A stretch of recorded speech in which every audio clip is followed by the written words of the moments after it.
Office of the Circuit Court Clerk.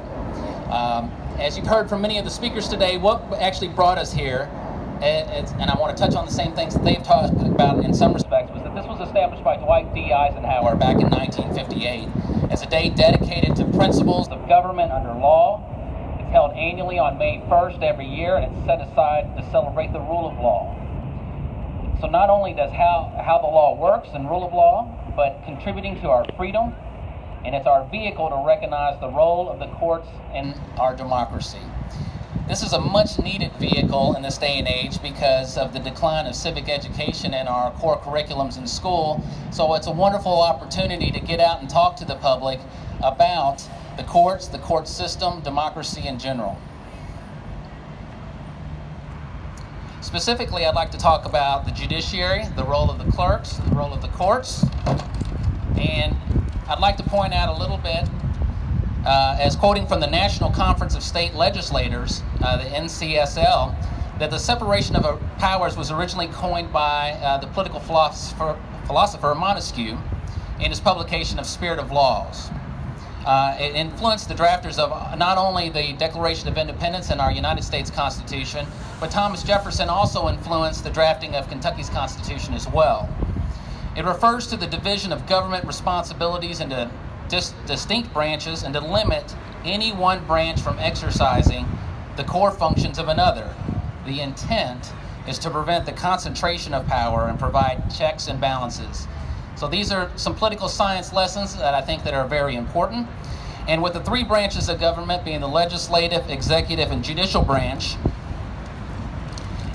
it's noted on the National Conference of State Legislators website that over 40 state constitutions specify that government be divided into these three branches of government. Kentucky's Constitution states in section 27 and 28 that the powers of government of the Commonwealth of Kentucky shall be divided into three distinct departments, and each of them be confined to a separate body of magistracy, to wit, those which are legislative to one, those which are executive to another, and those which are judicial to another. No person being one of those departments shall exercise any power properly belonging to either or the others. These government powers and responsibilities were intentionally overlapping, and they cannot always be neatly compartmentalized into nice little sections. As a result, it's an inherent measure of competition that will be between the branches of government, an inherent conflict between these branches. And there's always going to be an ebb and flow of the preeminence of these branches, suggesting and supporting that this process is always undergoing an evolution. I'm quoting from the National Conference of State Legislators website about the separation of powers, because again, there's a constant ebb and flow that through education we understand why there's this constructive tension. The Court of Justice has a rich history, and this history was relayed quite well in a book written by Kurt Metzmeyer from the University of Louisville, as well as one of our local representatives, Jason Nemes, as well as Dean Whiteman from Chase University in Northern Kentucky, called United at Last, the Judicial Article, and the Struggle to Reform Kentucky's Court System. And we do not have enough time today to talk about the Judicial Article and its formation, what it took to pass that in 1975 and ultimately become effective in 1976. But in that book, they did mention quite a few cases that highlight separation of powers as addressed by the Supreme Court of the state of Kentucky. Whether it's the Legislative Research Commission versus Governor Brown, John Y. Brown, and how much power could be delegated to the legislative branch of the Legislative Research Commission when the legislature was not in session, or whether it was Brown versus Barkley when they clarified the governor's powers in relation to other constitutionally elected officials, or Governor Ernie Fletcher versus Stumbo on the effects of not passing a state budget and ending a session without a budget, or Governor Fletcher versus Graham and the effect of gubernatorial pardons. These are all covered in United at Last. I highly recommend people take a look at that book. It is a very good book. But I'd like to focus on an opinion by Chief Justice John Palmore. Chief Justice John Palmore was an icon in our community, was an icon to the court system of the state of Kentucky. Chief Justice Palmore passed away last year at the age of 99. and I think he was a true patriot to the judicial branch, to the court system, and he passed away on the 4th of July, which I thought was almost a fitting ending to such a patriot of the court system. But he wrote of this judicial independence.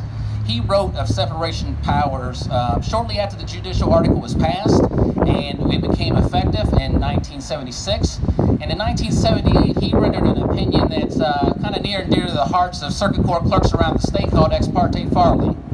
I highly recommend people read that article as well because of the colorful language used by Justice Palmore. He is definitely a very quotable person. In that situation, the courts were asked by the public advocate to produce some records, and they basically were relying on the Open Records Act to say that the courts had to turn that over. And ultimately, Chief Justice Palmore noted that while fully believing in open records, fully believing that they could live up to the policies of the Open Records Act, ultimately said they have to agree with it as a matter of comedy. That some details of that law present interferences that we regard as inconsistent with the orderly conduct of our business and those we do not accept. In arriving at this conclusion, he noted, the only conclusion consistent with the constitutional right of control over their own records is that the public policy must be articulated by the courts themselves. So ultimately, it's taken many a year, but the Court of Justice has created its own open records policy. It has always done so through the open records in the clerk's offices around the state in all 120 counties.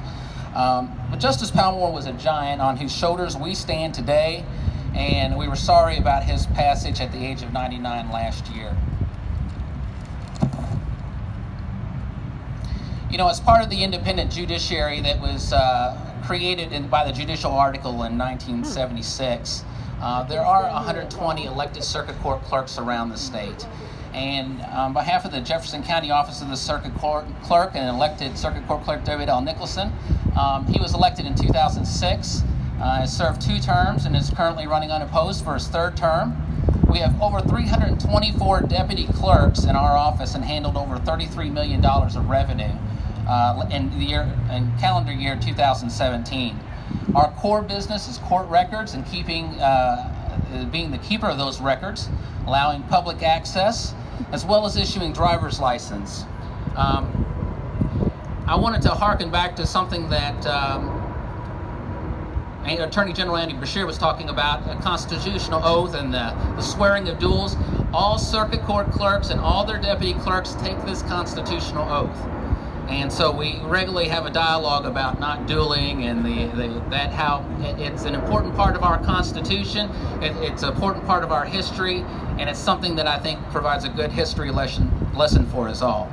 But in this true spirit of separation of powers in this speech today, we also take a statutory oath, which I think is very interesting because the legislature said, you know, we think that the job that the circuit court clerks do is so important that not only should they take that constitutional oath, but they should take a statutory oath as well, swearing that they're going to be true and impartial and be a true keeper of the record and not have any malfeasance of office.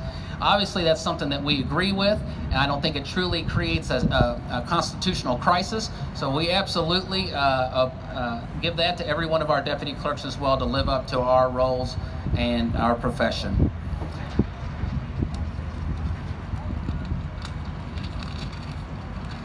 I'm going to go ahead and wrap up here and say, you know, the legislature fully respects, you know, the judiciary's independence, and we appreciate the additional oath that they gave us. It allows us to embrace and enhance our ideals.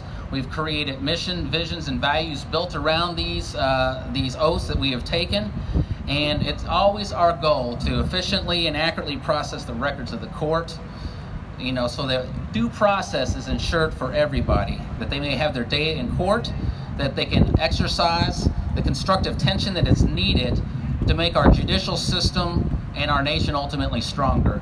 So on behalf of the clerk's office, I want to thank first and foremost, I'd like to thank all the deputy clerks that help make it work every single day, but I want to thank also the public that we serve. So I appreciate this opportunity to speak today. Thank you.